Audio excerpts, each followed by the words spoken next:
Hold on to your hats, folks, because the global economy just took a wild ride on the Soybean Express, and let me tell you, this ain't no slow-moving freight train. We're talking a runaway bullet train straight out of a Michael Bay movie. Only instead of explosions, we've got plummeting soybean prices and American farmers staring into their empty silos wondering what the hell just hit them. In the blink of an eye, faster than you can say trade war, China wiped a staggering $14 billion off the US soybean market. That's billion with a B, folks. The kind of money that makes your eyes water and your head spin. This agricultural earthquake, set off by China's retaliatory tariffs, has sent shockwaves across the American heartland, leaving farmers reeling and economists scrambling for answers. The speed and ferocity of this economic earthquake have left everyone wondering, how did we get here? And more importantly, what happens next?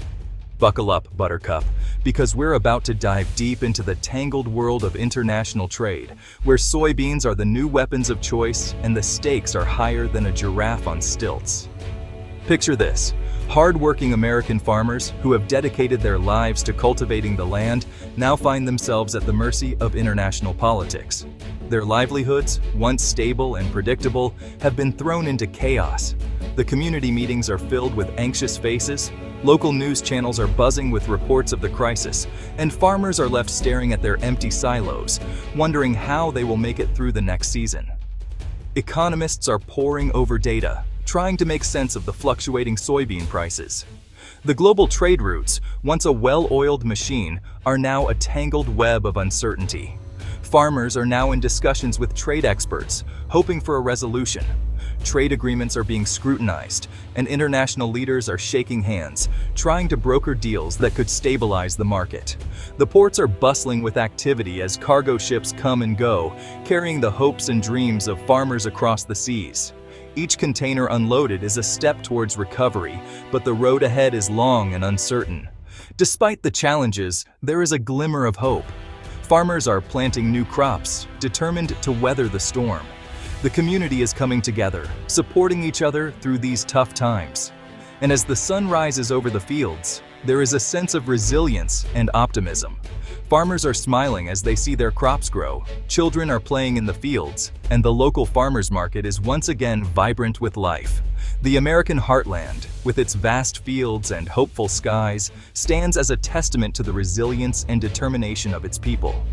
The road to recovery may be long, but with grit and perseverance, these farmers will rise again.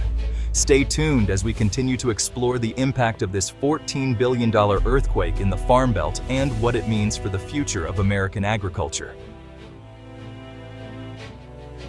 To understand this soybean saga, we gotta rewind a bit, back to when the trade war drums started beating. Remember those?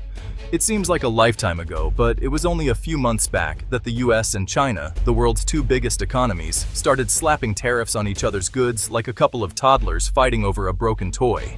Now, tariffs are basically taxes on imports, designed to make foreign goods more expensive and encourage people to buy domestic.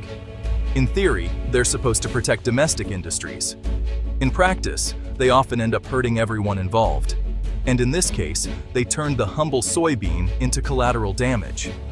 China, you see, is the world's biggest buyer of soybeans, gobbling up over half of global exports. The US, meanwhile, is the world's biggest soybean producer, accounting for about a third of the global supply. So, you can see where this is going, right? The US slaps tariffs on Chinese goods, China retaliates with tariffs on US soybeans, and suddenly, American farmers are left holding a whole lot of beans they can't sell. But let's dive deeper into why soybeans became the unfortunate victim in this economic skirmish. Soybeans have been a staple crop in the US for decades, a key ingredient in everything from animal feed to cooking oil. They're not just a crop, they're a crucial part of the agricultural economy. When the trade war began, American farmers were already facing challenges like fluctuating prices and unpredictable weather. The tariffs added another layer of uncertainty, making it even harder for them to plan and invest in their future. With China imposing tariffs on US soybeans, the demand plummeted almost overnight. China started looking elsewhere for their soybean needs, turning to countries like Brazil and Argentina. This shift not only hurt American farmers, but also reshaped the global soybean market.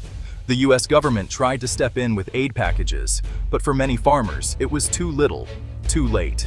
Some farmers have started to adapt by diversifying their crops or finding new markets, but the scars of the trade war remain.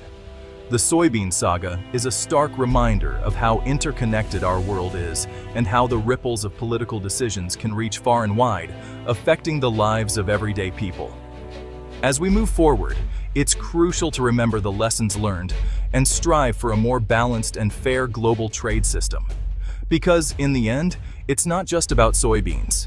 It's about the livelihoods of those who grow them and the future of global trade. The impact of China's soybean tariffs has been swift and brutal for American farmers. Soybean prices have plummeted to their lowest levels in a decade, leaving farmers with mountains of unsold beans and a whole lot of red ink on their balance sheets. Many are facing the prospect of bankruptcy, forced to sell their farms or take on crippling debt just to keep their heads above water. Take, for instance, Bob, a fourth-generation soybean farmer from Iowa. Bob's family has been farming soybeans on the same land for over a century, weathering droughts, floods, and everything in between. But nothing could have prepared him for this. With soybean prices at rock bottom, Bob is losing money on every bushel he harvests. He's already had to lay off 2 farmhands and is struggling to make ends meet. Bob's story is not unique. Across the American heartland, farmers are feeling the squeeze. They're angry, they're frustrated, and they're looking for answers. But in this high-stakes game of economic chicken, there are no easy solutions. Communities are coming together, trying to support each other through these tough times. Farmers are sharing resources, knowledge, and even emotional support to get through the crisis.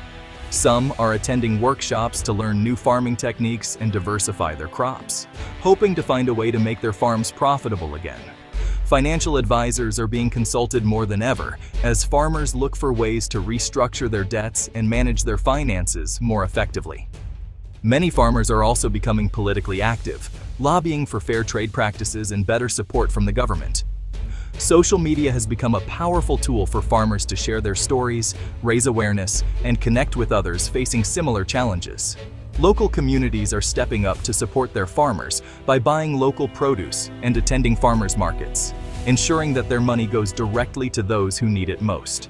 Families are pulling together, with children and relatives pitching in to help keep the farms running. Despite the hardships, there is a sense of resilience and determination among these farmers. They are not giving up without a fight. As the sun rises over the American heartland, these farmers continue to work tirelessly, hoping for a brighter future. Together, they stand strong, united in their resolve to overcome this crisis and keep their way of life alive. In the face of adversity, the spirit of the American farmer remains unbroken, a testament to their enduring strength and resilience. Now you might be wondering, why soybeans? Why not target something else like iPhones or Hollywood movies? Well, my friend, that's where things get interesting. You see, China's decision to target soybeans was a calculated move, a strategic strike aimed at the heart of America's agricultural industry, and by extension, its political system. Soybeans are a critical component of animal feed, and China's demand for pork, in particular, is insatiable. By slapping tariffs on US soybeans, China is driving up the cost of pork production, putting pressure on Chinese consumers and creating political headaches for the Chinese government. But China's game goes beyond just soybeans. They're sending a message to the world: mess with the dragon and you'll get burned. They're flexing their economic muscle, demonstrating their willingness to use trade as a weapon to achieve their geopolitical goals. And the scary part is, it seems to be working.